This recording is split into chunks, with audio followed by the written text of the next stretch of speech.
একটা সময় ছিল যখন পরিবারের সবাই একসাথে বসে নাটক দেখত। বাবা মা, ভাই বোন, দাদা দাদি সবার সামনে টিভি চালিয়ে নিশ্চিন্তে নাটক উপভোগ করা যেত।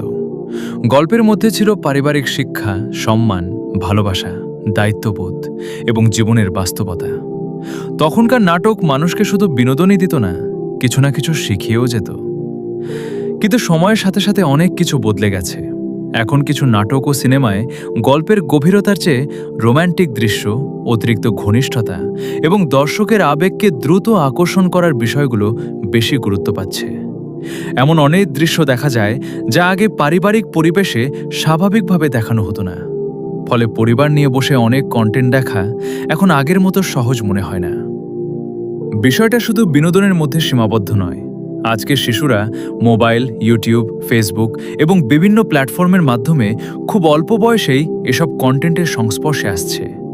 তারা যা দেখে ধীরে ধীরে সেটাকেই স্বাভাবিক আচরণ হিসেবে গ্রহণ করতে শুরু করে, কারণ শিশুরা উপদেশের চেয়ে অনুকরণ বেশি করে।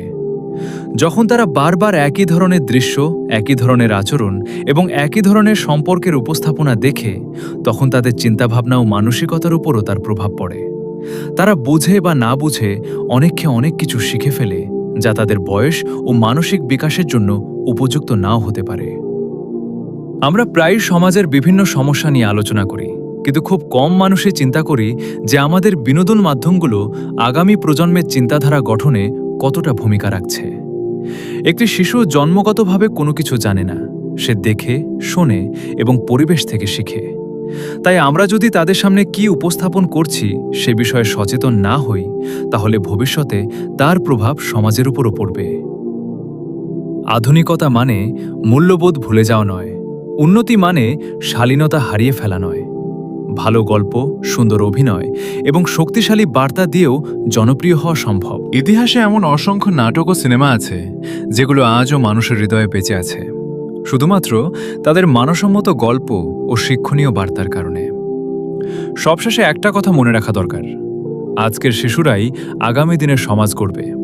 তাই আমরা যদি চাই একটি সুন্দর, সচেতন এবং মূল্যবোধ সম্পন্ন প্রজন্ম তৈরি হোক, তাহলে তাদের সামনে কি দেখানো হচ্ছে এবং তারা কি শিখছে সেই বিষয়েও গুরুত্ব দিতে হবে। কারণ একটি সমাজ তখনই শক্তিশালী হয় যখন তার নতুন প্রজন্ম সঠিক শিক্ষা, সঠিক দিক নির্দেশনা এবং সুস্থ সাংস্কৃতিক পরিবেশের মধ্যে বেড়ে ওঠে।